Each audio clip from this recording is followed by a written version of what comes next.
Now we know he is listening, so that if he has a problem with it, you can call in right now, Ken, after we play what your problem is with Ken's comments this morning, and then we can go through it. I would like the record. Want you to have to do more work. By the way, I would like the record to reflect it was not a problem.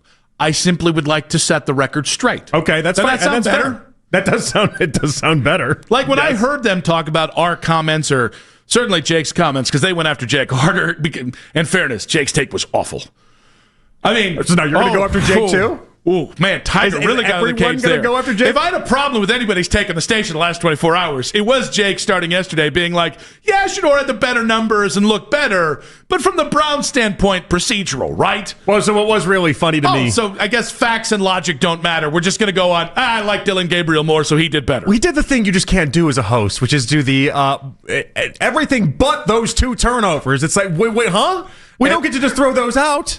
Those matter. Those matter more than anything that happened. If we just take the 2 turnovers out. Yeah, and it's like we don't do that. Guys, we stopped doing that with Jameis Winston. You just can't do that. 2 weeks into last year. All right? Well, the sad part is I saw Jake last night defending himself online, and I thought, oh, no. Jake, you don't have to. Oh, buddy, this is just... Listen, aren't you kind of happy that me and you, when we were doing the night show, didn't have as many social media videos as what currently goes out? So that is the thing that because we even get it as well. Like, somebody will watch a 90-second video and make a pretty strong accusation on Twitter, because that's what people do on Twitter, and they'll look at it and it'll be like, they saw a 90-second clip, they didn't listen, because if they listen to the whole segment, it would be impossible to have the takeaway that you had. Mm-hmm. That's called perspective, and being in the business for a very long time, Jake is new and maybe doesn't have that same experience with getting criticized all the time. And that's the problem there. And so then you could tell he was really trying to make sure his thoughts and his logic was out there and presented the right way.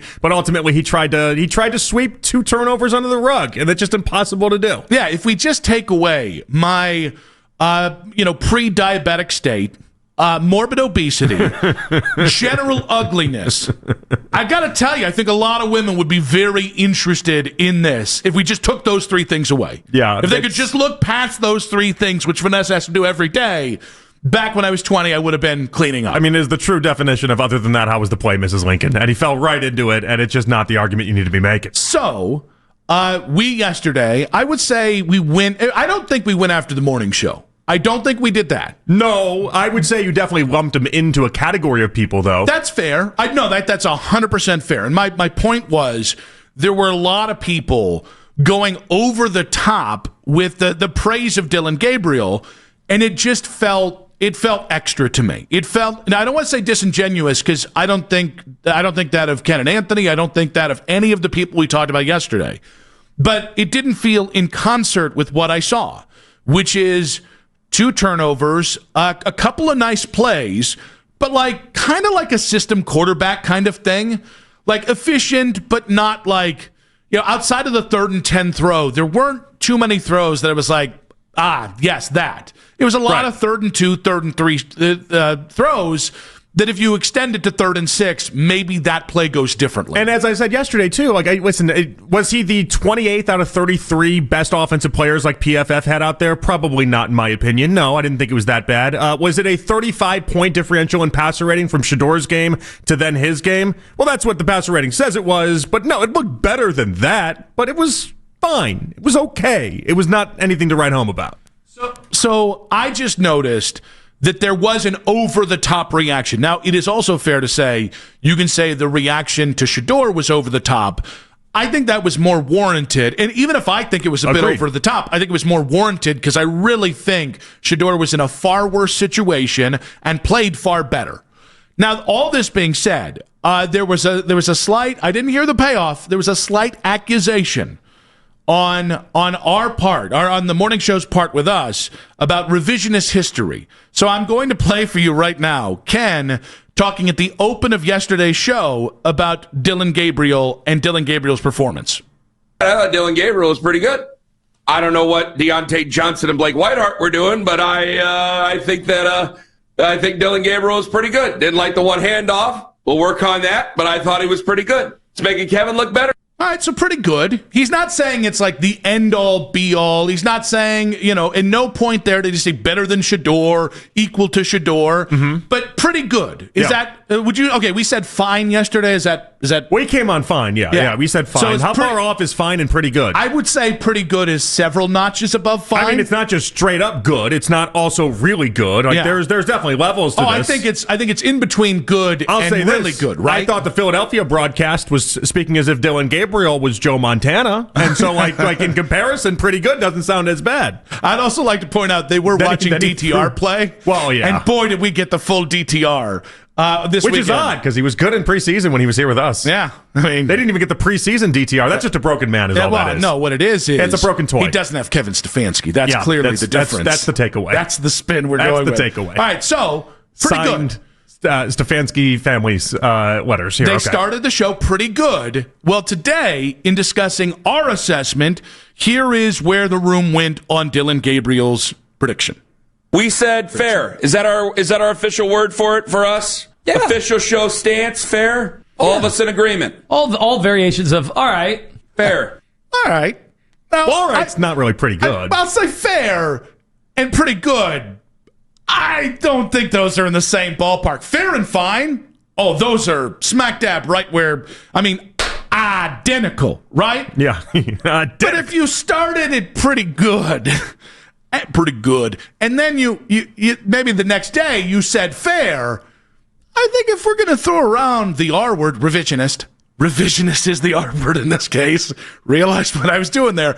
I would say it sure seemed like from pretty good to fair in 24 hours does feel like a little bit of a nudge across the maybe the goalpost. Well, I think if anything, this is it's bounds to go ahead and just give ourselves a round of applause because if the debate is what side were they really on, closer to Jake or closer to us, in moving their own conversation from pretty good to then what did they settle on? Fair? Is that fair? Which just feels like they were looking for another synonym for cinnamon for fine. Then I think we did a good job then yesterday because I think then we laid out enough of a case for them to come on over to our side and then understand what that actually was. It was very fair. It was very fine. It was not what I would consider to be anything more than what they dubbed pretty good. It certainly wasn't whatever Jake was talking about last night. So I feel like we were pretty consistent across the show of it's fine. Like there was some good there. There was some bad there, but like you can see, like, I've never doubted that Dillon's an NFL quarterback. I've just doubted that he has any tools to be a starting NFL quarterback. And that was my main issue. And we also, I wondered if we had one more quarter in that game for Dillon Gabriel, I don't think it was going in the upward direction. Yeah, it did feel like a steady decline there. Like you want to talk about taking out plays? Take out that whole first drive, and then let's have a conversation about how it looked. And so here's the thing. We are, and this is 100% a fair rebuttal to make. Shedeur had a half of football. Dillon had a half of football. So if you want to argue sample size, you will not get a pushback out of me because we are talking about, finite amounts of information here. I'll also say we saw enough practice and what we saw in the preseason game matched up with what we saw in the practice. So our sample size might be a little bit bigger than just the average fan. Mm-hmm. But here's the thing. In Dillon Gabriel's start, in the preseason, in half of football, I saw a guy who looked like a system quarterback, but a system backup. I didn't see anything special. I saw a guy who plays within structure. That's great. That's what they want. But who, like, you look at him, he is what he is. He is an undersized quarterback who I don't know he works under center. I think you saw that when he did try to get under center, he was not comfortable there. Still young quarterback, whatever. With Shedeur, there is something there. There is something palpable there that you can see when he plays one half of preseason or football or not. I don't think that's sensationalizing anything. I don't think that's moving goalpost. I think it is Shedeur was better, and it's not when we get to just the basic eye test, Dillon looked like the maxed version of what he's going to be able to do. He looked like somebody that was preparing to be a backup quarterback his entire career. Yes. And that's okay. That's fine. I have no problems with that. And Shedeur didn't. Shedeur looked like somebody that you can actually make a starting quarterback and develop around and figure out what you need to do with. Whereas the problem I had with Dillon and what happened on Saturday, I didn't want to tamper people's excitement. I just want to put it in proper context, though. Like there was a stark difference between what you saw with Shedeur and what you saw with Dillon. Well, and in fairness, the people who were mad at us yesterday, not on the station, the people who were really truly saying inflammatory things on social media, those people happen to also be the people that I've seen for 6 weeks lob insults at Shedeur Sanders and say it's a preseason game. If you're going to dunk on us, overdo it with Dillon and the preseason analysis. If you're going to dunk on Daryl, if you're going to dunk on Zach, if you're going to dunk on us or anyone that's been critical of Dillon Gabriel, which I think we were right to be critical on, and I'm never going to change my opinion on a player just because the Browns drafted him. I can't tell you for 5 months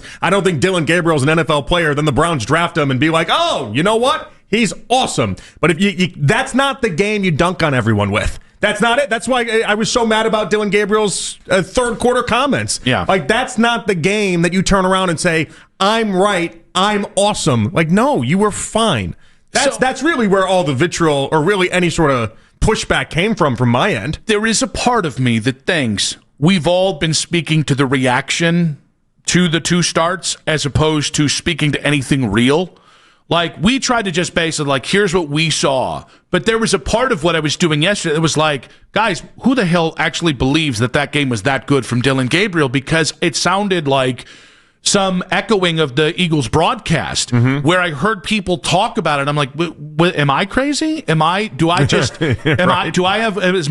vision going? Right, yes, compared to DTR vomiting all over his shoes, maybe he did look pretty good as they described it. But relatively speaking, that's not the game, guys. But here's the thing. I think when you get to it, like, there was a lot of accusations of we went too hard. We got too excited about Shedeur's good play. And then the people who had said that the most, this is not about Ken and Anthony, by the way, it's just the general conversation on like social media.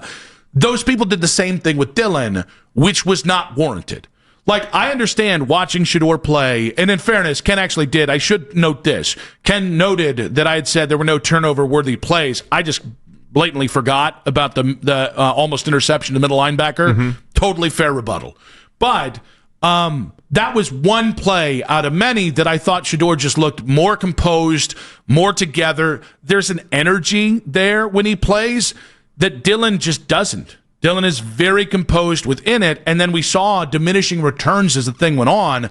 I think the reaction, I'm not going to say it's greater, but I thought the reaction to Dillon's fine play was just as over the top as the reaction to Shedeur's really good play. I think people were acting as if they both played equally, and it just didn't seem that way to me at all. And I think people, listen, I don't want to tamp it down too much because people just got excited that the Browns could have two quarterbacks that they really like. But as the game moved on, Dillon Gabriel showed who Dillon Gabriel is. Yeah, but I think and this is where the two are not linked. I do think some of the reaction was, man, Dillon really didn't look as good as Shedeur. Bless his heart.